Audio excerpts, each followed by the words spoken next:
Chapter 1. Goodbye, Daddy. And your daddy isn't going to live with us anymore. Why not? I asked again, choking back the tears. I just could not accept the strange finality of my mother's words. I love my dad. He loves you too, Benny. But he has to go away. For good. But why? I don't want him to go. I want him to stay here with us. He's got to go. Did I do something to make him want to leave us? Oh, no, Benny. Absolutely not. Your daddy loves you. I burst into tears. Then make him come back. I can't. I just can't. Her strong arms held me close, trying to comfort me, to help me stop crying. Gradually, my sobs died away and I calmed down, but as soon as she loosened her hug and let me go, my questions started again. Your daddy did. Mother paused, and young as I was, I knew she was trying to find the right words to make me understand what I didn't want to grasp. Benny, your daddy did some bad things. Real bad things. I swiped my hand across my eyes. You can forgive him then. Don't let him go. It's more than just forgiving him, Benny. But I want him to stay here with Curtis and me and you. Once again, Mother tried to make me understand why Daddy was leaving, but her explanation didn't make a lot of sense to me at 8 years of age. Looking back, I don't know how much of the reason for my father's leaving sank into my understanding. Even what I grasped, I wanted to reject. My heart was broken because Mother said that my father was never coming home again. And I loved him. Dad was affectionate. He was often away, but when he was home, he'd hold me on his lap, happy to play with me whenever I wanted him to. He had great patience with me. I particularly liked to play with the veins on the back of his large hands because they were so big. I'd push them down and watch them pop back up. Look, they're back again. I'd laugh, trying everything within the power of my small hands to make his veins stay down. Dad would sit quietly, letting me play as long as I wanted. Sometimes he'd say, "Guess you're just not strong enough," and I'd push even harder. Of course, nothing worked, and I'd soon lose interest and play with something else.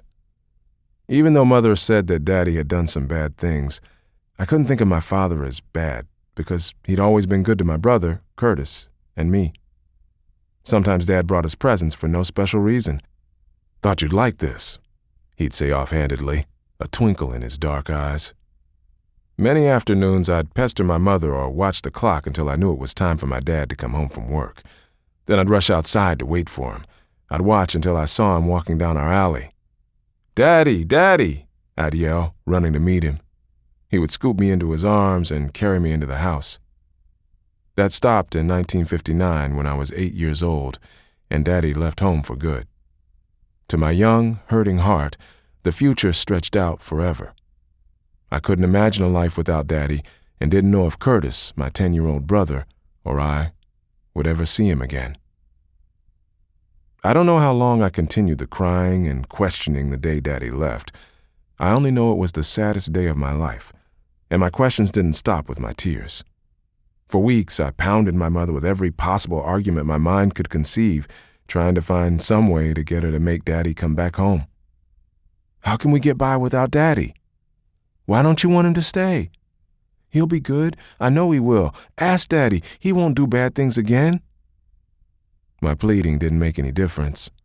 My parents had settled everything before they told Curtis and me. Mothers and fathers are supposed to stay together, I persisted. They're both supposed to be with their little boys. Yes, Benny, but sometimes it just doesn't work out right. I still don't see why, I said. I thought of all the things Dad did with us.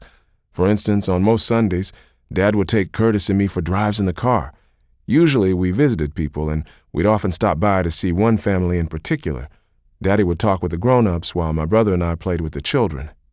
Only later did we learn the truth. My father had another wife and other children that we knew nothing about. I don't know how my mother found out about his double life, for she never burdened Curtis and me with the problem. In fact, now that I'm an adult, my one complaint is that she went out of her way to protect us from knowing how bad things were.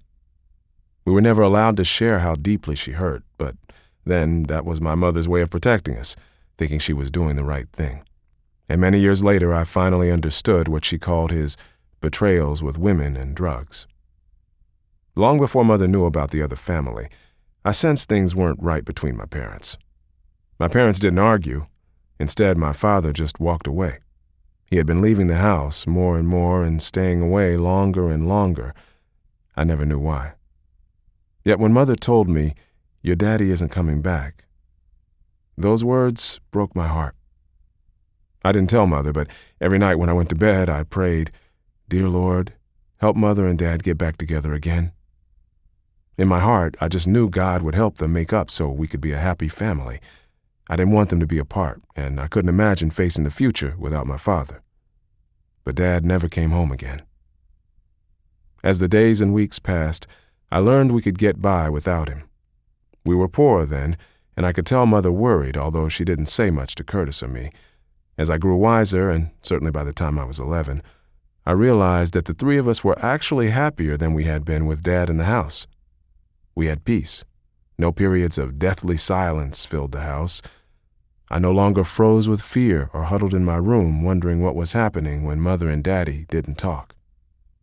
That's when I stopped praying for them to get back together.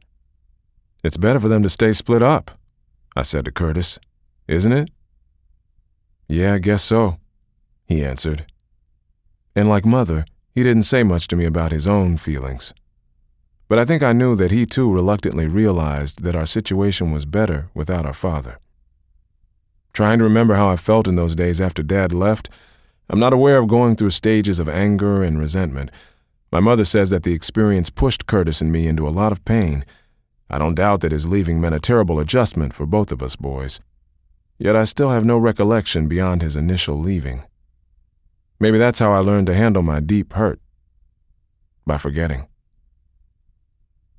We just don't have the money, Benny. In the months after Dad left, Curtis and I must have heard that statement 100 times, and of course, it was true. When we asked for toys or candy as we'd done before, I'd soon learned to tell from the expression on my mother's face how deeply it hurt her to deny us. After a while, I stopped asking for what I knew we couldn't have anyway. In a few instances, resentment flashed across my mother's face. Then she'd get very calm and explain to us boys that Dad loved us but wouldn't give her any money to support us.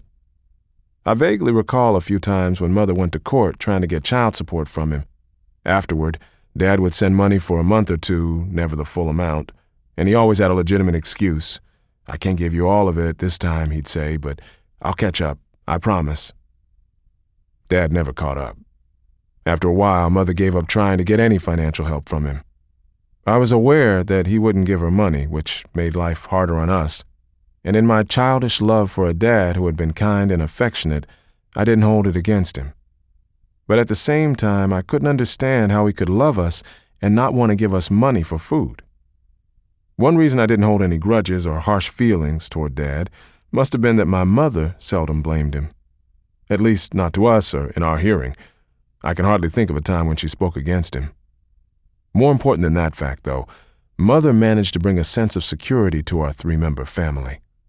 While I still missed Dad for a long time, I felt a sense of contentment being with just my mother and my brother, because we really did have a happy family. My mother, a young woman with hardly any education, came from a large family and had many things against her. Yet she pulled off a miracle in her own life and helped in ours. I can still hear Mother's voice, no matter how bad things were, saying, "Benny, we're going to be fine." Those weren't empty words either, for she believed them, and because she believed them, Curtis and I believed them too, and they provided a comforting assurance for me. Part of Mother's strength came from a deep-seated faith in God, and perhaps just as much from her innate ability to inspire Curtis and me to know she meant every word she said. We knew we weren't rich, yet no matter how bad things got for us, we didn't worry about what we'd have to eat or where we'd live. Our growing up without a father put a heavy burden on my mother. She didn't complain, at least not to us, and she didn't feel sorry for herself. She tried to carry the whole load, and somehow I understood what she was doing. No matter how many hours she had to be away from us at work, I knew she was doing it for us. That dedication and sacrifice made a profound impression on my life. Abraham Lincoln once said, "All that I am or ever hope to be, I owe to my mother." I'm not sure I want to say it quite like that, but my mother, Sonia Carson, was the earliest, strongest, and most impacting force in my life. It would be impossible to tell about my accomplishments without starting with my mother's influence. For me to tell my story means beginning with hers.